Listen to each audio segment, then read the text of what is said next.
Bien, estamos de regreso ya en la parte final del tema de esta noche.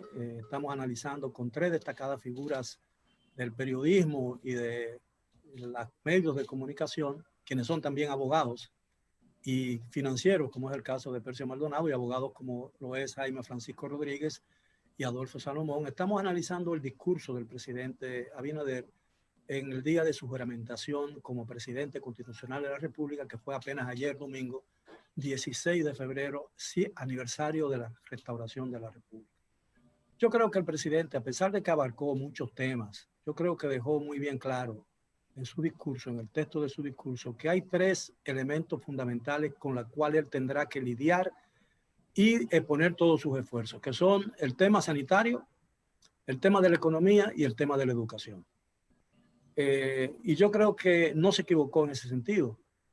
Porque si no logramos superar, si el gobierno no logra tener éxito en el mediano o corto plazo en la lucha contra la pandemia, la economía seguirá deteriorándose y vamos a entrar en una crisis mucho más grande que la que hoy tenemos. Y el tema de la educación es un tema muy delicado porque hay todavía diversidad de opinión con relación a si es conveniente que los niños regresen a la escuela físicamente o si hacemos todo lo posible para que el año escolar se inicie virtualmente. Y para eso anunciaron que le van a dar a dotar a 2 millones de estudiantes de los instrumentos tecnológicos para que puedan hacer sus clases y asistir a sus clases desde sus hogares, ¿no? Sí. Y eso me pareció muy adecuado. Mira, yo creo que con el tema de la salud, que tal vez es la parte más delicada porque es lo que genera el problema, el país tiene infraestructura suficiente para tratar ese tema. Sin embargo, yo creo que es un sector que le falta gerencia y tal vez sea más fácil para el gobierno, contando con toda esa infraestructura, imponer esa gerencia y mejorar la calidad de trabajo y salarial de la parte médica, de enfermería. Hay muchos hoteles cerrados en muy buenas condiciones que No, podrían ser utilizados. pero yo no creo que el país haya tenido ninguna situación de colapso sanitario desde el punto de vista de los hospitales. Yo creo que esa es una opción que no ni siquiera hay que considerarla. Es decir, yo creo que lo que tenemos es que gestionar mejor los centros hospitalarios que tenemos. Y si el gobierno logra mejorar eso, yo creo que puede ir bordeando la situación. La situación de la educación puede ser más compleja en ese sentido, porque no basta con que tú le des una tablet a un estudiante. Tú tienes que saber cómo va a hacer llegar, digamos, ese contenido, esa materia, en fin, cómo le va a dar digamos, el seguimiento. Pero yo pienso que hay fórmulas. El gobierno puede encontrar fórmulas Ese es el reto que tiene. de cómo Ese es el hacer reto de llegar, educación. claro, de cómo hacer llegar esos, digamos, esos estudiantes. Yo creo que una de las cosas que el gobierno tendría que plantearse es que no puede tener una tanda extendida ahora con esta situación, pero puede perfectamente la tanda, por ejemplo, de los estudiantes, partirla en dos y que los muchachos sin recreo vayan una determinada cantidad de horas, digamos, una parte de un curso, la parte del otro, e ir dando, digamos, las materias básicas que se necesitan. Luego, yo pienso que hay muchas modalidades, incluso de televisión, de radio, de internet, que el gobierno puede ir dando otras materias que son menos importantes que esa, que se pueden hacer por esa vía. Yo creo que es un poco tener, digamos, el ingenio de armar una estructura, digamos, una dinámica que te permita... Países que adelantaron, que se apresuraron y adelantaron el regreso a la escuela, tuvieron que revocar la decisión. Sí, pero no se trata aquí de llenar las escuelas de nuevo. Es tú decir, bueno, ¿cómo hago ir a donde van 100 muchachos? A lo mejor no van los 100 a la misma hora, van 50 a una hora y tú mantienes el distanciamiento, no lo pones en recreo, sino que de manera continua tú das una cantidad de horas, le das matemática, le das gramática, las cosas que tú entiendas básicas y se fueron a su casa con bueno, en algunas una tareas. oportunidad Esas son ideas, pero lo que te, sí, pero claro, lo en que una te quiero decir oportunidad, es que hay que perdón, estructurar una fórmula. sí.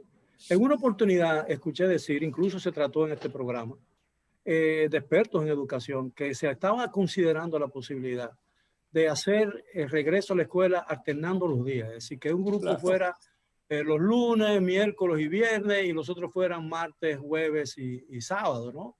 Sí. Pero aparentemente los cálculos que se hicieron no resultaron. Eso tú lo puedes hacer o por día o por horarios. Profesores. Ese planteamiento que usted establece ahí fue objetado por los profesores porque ellos entienden, bueno, los únicos que vamos a tener un trabajo doble somos nosotros.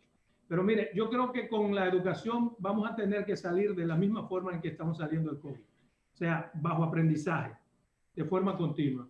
Porque esta pandemia ha puesto en evidencia, ha desnudado la poca capacidad que tenemos en la tecnología, aunque se nos había prometido, aunque se nos había vendido, que tenemos un gobierno electrónico y que estábamos avanzados. La realidad nos dice que no. Será el próximo jueves cuando se determinará si el año será virtual o no. Pero la virtualidad implica un doble trabajo para los padres y las madres, que no podrán estar ahí ayudando a los hijos. Pero además implica otro trabajo, otro problema. ¿Cuál? O sea, la luz, la energía eléctrica aquí, no es verdad que es tan eficiente. Puede serlo en la capital, pero el que es de un campo como yo sabe que la luz se va cuando quiere y viene cuando quiere. Entonces, mantener esa virtualidad, mantener al niño, explicarle algunas clases que tiene que tener un tutor sin ninguno de los padres, eso implica, supone un grave problema que hay que buscar una solución. Y debe ser una solución ya. Ahora, el mundo no se ha acabado. Yo pienso que el tiempo que se pueda perder en el próximo año escolar y el que se perdió en este último, que venció ahora a mediados de año, se puede recuperar fácilmente en los periodos de vacaciones de los próximos 2 años. Yo no creo que eso sea un problema grave, ¿no? Pero aquí hay muchísima experiencia, perdón Jaime, aquí hay muchísima experiencia, incluso cuando ni siquiera el Internet existía.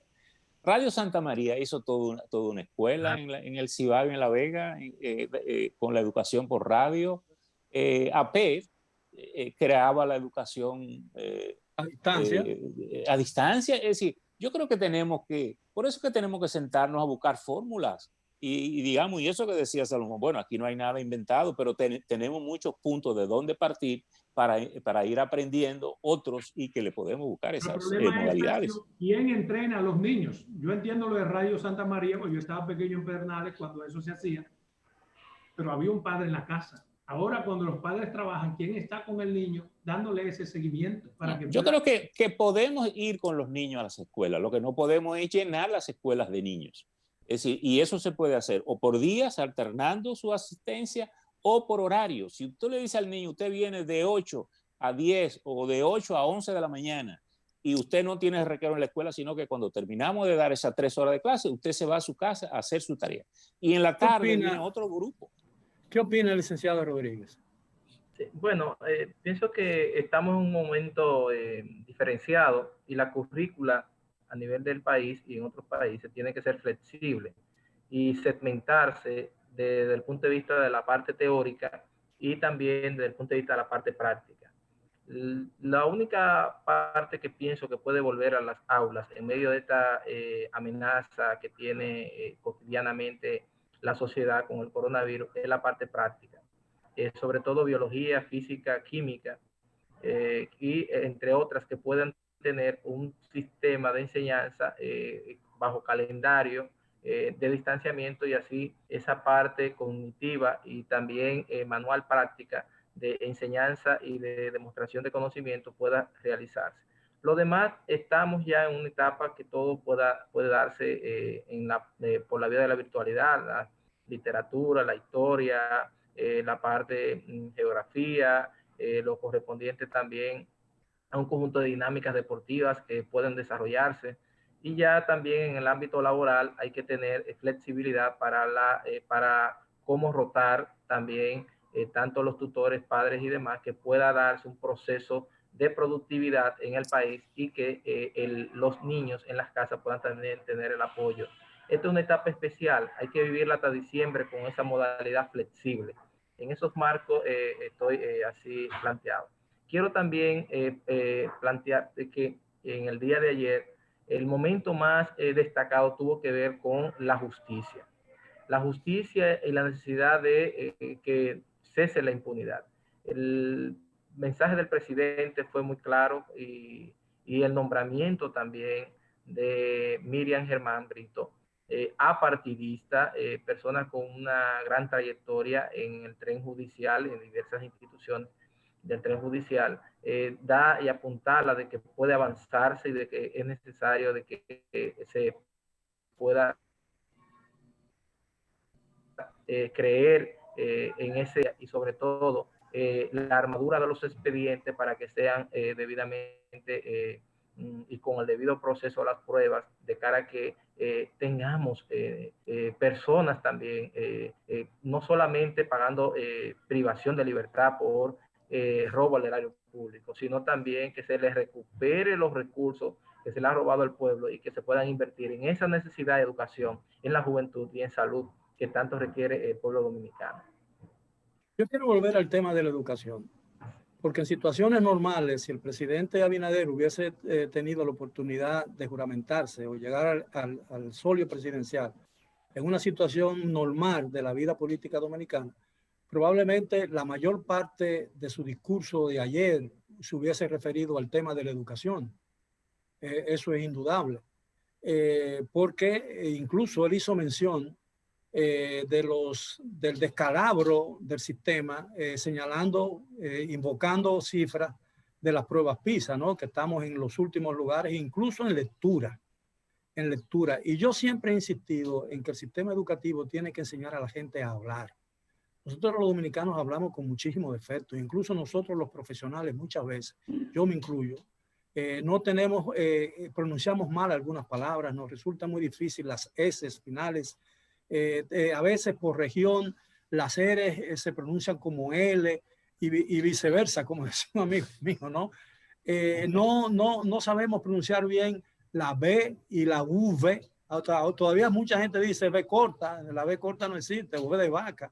Es decir, yo creo que si enseñamos en la escuela, insistimos en el tema de la lectura y en el tema de la escritura y de saber hablar y expresarse bien a la gente, yo creo que daríamos un salto cualitativo en el área de la educación. Aquí tenemos, Miguel, 3 regiones claramente identificadas, lo que son de la capital, lo del Cibao y lo del sur.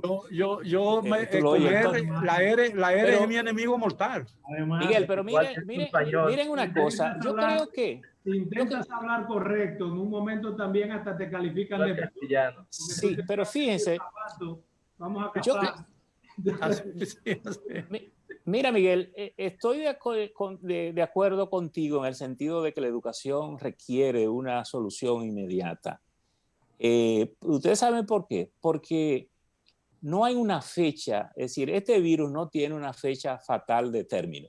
Es decir, nadie puede asegurar que el 31 de diciembre el virus habrá desaparecido y que el 1 de enero vamos a comenzar un año normal. Por tanto, nosotros podemos entrar al año nuevo perfectamente con las mismas dificultades y quién sabe si peores, porque depende cómo se esté comportando, digamos, el contagio, depende cómo se esté comportando la gente. Y yo pienso que no podemos quedarnos trancados en casa esperando que el virus continúe y nosotros sin hacer nada como país. Por tanto, yo creo que es necesario que el gobierno con los distintos sectores del país se sienten a buscar fórmulas que pueden ser mixtas para poder segregar aquellas materias que se puedan dar por televisión, por radio, por internet y cuáles materias requerirían de una presencia física. Y esa presencia física, entonces, ver cómo se administra en las escuelas, por día, por horario, digamos, específico, unos por la mañana, otros por la tarde, pero buscarle la vuelta a eso para usted no perder ese año e ir rindiendo. Porque si nos sentamos a esperar que el virus termine, nadie tiene fecha exacta cuando el virus va a terminar. Ahora, ¿cuál es la opinión de ustedes con relación a la recepción que tuvo el discurso inaugural del presidente Abinader? A mí me pareció, por lo que dicen las redes y por los editoriales de los periódicos y las reacciones de los grupos organizados del país, que fue muy bien recibido, ¿no? Y era lo que la gente esperaba. La gente quiere dejar atrás. Yo creo que terminamos un ciclo político y comenzamos uno nuevo. Y como ese nuevo lo iniciamos en medio de una incertidumbre debido a la pandemia y a la crisis económica que ha producido, yo creo que eso requiere de un gran esfuerzo y un concierto de voluntades para ayudar a que las soluciones vengan al menor costo posible. Yo creo que el discurso del presidente fue muy bien recibido, porque, y tal vez por lo que decíamos inicialmente cuando comentábamos el discurso, yo creo que el discurso, aparte de que fue enfático, fue un discurso esperanzador. Yo creo que el presidente, aún en medio de esta situación, logró sentar un sentido de esperanza a la gente. Y yo creo que la gente necesita, como siempre, ser convocado.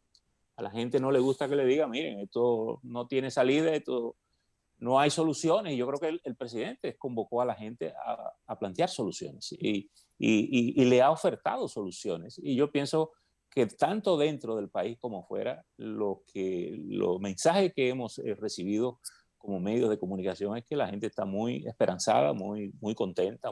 Yo creo que lo más importante de lo que ocurrió el domingo, como resultado de un proceso electoral que muchas veces parecía demasiado caldeado, es que un país puede unirse sin renunciar a las diferencias.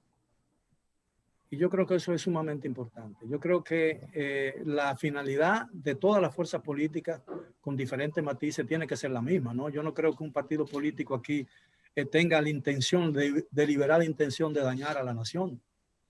Todo el mundo, el problema son las características de las propuestas, ¿no? Quizás un partido escoge un camino equivocado y otro coge un camino demasiado tortuoso. Pero en el fondo todo el mundo quiere la solución de los problemas del país. Y a veces no están en la propuesta, están en la gestión. Terminó como en las películas de misterio, porque es un discurso que dio fin a un suspenso que se había creado en torno a la procuradora y en torno a la lucha contra la corrupción, que es lo que aparentemente toda la gente estaba esperando. Se mantuvo ese suspenso hasta que el presidente dijo: esto es lo que hay, es Miriam Germán y esto es lo que voy a hacer contra la corrupción. Eso le da un fin agradable. Y la aceptación popular... Pero además no se involucra él personalmente en esa lucha o en ese esfuerzo y reserva un peso de encima. Claro, y se reserva todas sus energías y todas sus capacidades para encarar los verdaderos otros problemas tan importantes como ese. Cuando la gente le pide Miriam y Miriam y Miriam y él le da Miriam, le está diciendo: Miriam, tú eres la responsable de eso. Él puede enfocarse ahora en otras cosas de su gobierno. Si algo falla, no habrá fallado Luis Abinader, habrá fallado Miriam, que la gente supone que no debe fallar, como que vino de Marte. Sí, pero yo creo que eso es más, tal vez eso es más Nos complejo. quedan 2 minutos, caballero, nos quedan 2 minutos. Pero yo pienso que eso tal vez es más complejo. Yo pienso que Miriam le puede asegurar a él un trabajo de calidad ahí. Y le puede asegurar que su gobierno no ande maltratando personas simplemente por un tema de retaliación política o de mal ambiente. Recuérdense que para uno armar un buen expediente con peso jurídico en una institución de esa, lo primero que hay que ordenar es una auditoría. Y esa auditoría solo puede hacerla la Cámara de Cuentas para que tenga validez ante un juez. Entonces, yo creo que es un proceso que requiere consistencia, requiere colaboración del gobierno, porque el gobierno tiene que ayudar a que esos elementos, esas informaciones se consigan para poder armar un buen expediente. Porque Miriam, como procuradora, no puede ir a hacer una auditoría. Tiene que pedir una auditoría de esa institución para que le ayude a ella a resolver. Entonces, el gobierno no puede renunciar a la lucha contra la corrupción dejándole el caso a Miriam. Es decir, yo creo que sería un error. Yo creo también, con relación a la independencia, yo no veo por qué el jefe de ella, del procurador, quien la nombra, no puede en un momento dado impartir instrucciones al presidente, a la Procuradora General de la República. Yo no veo malo que un presidente le diga a una procuradora: yo quiero que usted me investigue esto. Porque claro, eso es parte, ella es subalterna del jefe del Estado. Claro. Y el presidente de la República, si ve que algo no está funcionando bien, tiene pleno derecho e incluso la obligación de decirle al procurador: mire, investígueme eso. Y eso no es interferir en la independencia del Ministerio Público. Pero en el ámbito de su función pública no es dependiente del Ejecutivo. Él la nombra, pero esa independencia, cifrada en la ley de administración pública, ella la tiene. Claro que sí. Bueno, claro, caballero. Claro, y pienso que debe haber una estrategia colaborativa para erradicar la corrupción. Y en ese marco coincido plenamente de que las instituciones descentralizadas y centralizadas tienen que estar acorde. Y yo saludo mucho también lo que aconteció con Milagro Ortiz Bosch, colocando a todos los funcionarios que están juramentados, firmando para que mantengan una conducta ética en el desempeño de sus funciones. Por lo que hay un buen mensaje y bueno, a buena hora. Yo creo que el juramento ante el presidente era suficiente porque la gente juramentó ante la Constitución de la República. Claro. Bueno, pero lo que está de más, no, lo que Miguel, abunda no daña, ¿no? Miguel, hay un precedente reciente de eso, porque recuerden que el primer gobierno de Danilo Medina hizo que todos los funcionarios firmaran un protocolo de ética, pero parece que a alguien se le olvidó revisar el protocolo. Es decir, yo creo que la Constitución y las leyes son suficientes para, y la disposición del gobierno. Yo insisto, un gobierno que no esté en disposición de dar toda la colaboración para luchar contra la corrupción, posiblemente no tiene un compromiso profundo con eso. Porque no es solo andar correteándole a los que se roban algo, es crear los mecanismos para que la gente reduzca los márgenes de discrecionalidad para poder cometer acciones de corrupción en muchas de las instituciones. Bien, caballeros, el tiempo se nos agotó. Le estoy sumamente agradecido por esta magnífica oportunidad. Y a los amigos televidentes, gracias por estar nuevamente con nosotros. Los esperamos, les deseamos un buen resto de la noche y los esperamos mañana, como de costumbre, a la hora de siempre. Hasta entonces. Gracias, Miguel. Hasta luego. Muchas gracias.